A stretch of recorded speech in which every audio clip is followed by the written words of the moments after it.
Pemimpin tertinggi Iran Ayatullah Ali Khamenei memberikan perintah untuk menyerang Israel secara langsung sebagai balas dendam atas tewasnya pemimpin Hamas Ismail Haniyeh.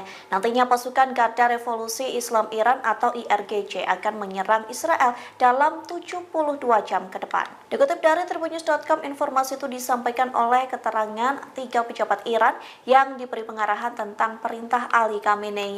Perintah serangan itu diberikan dalam pertemuan darurat Dewan Keamanan Nasional tertinggi Iran selesai Ismail Haniyeh tewas. Adapun di antara ketiga pejabat itu, 2 orang merupakan pasukan IRGC yang tak ingin disebutkan namanya. Hal senada juga disampaikan oleh para pejabat Amerika Serikat di Pentagon.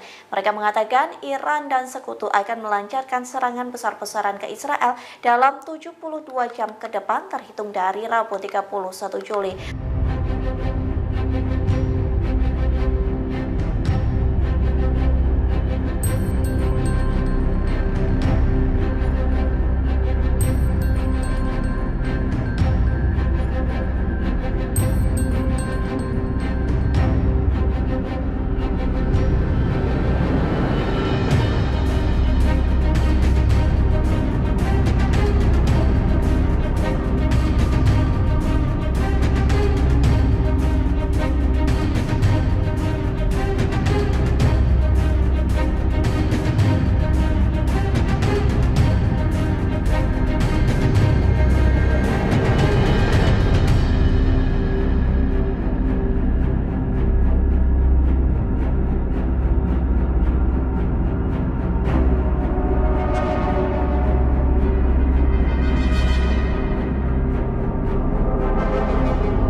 Download Tribun X sekarang, menghadirkan lokal menjadi Indonesia.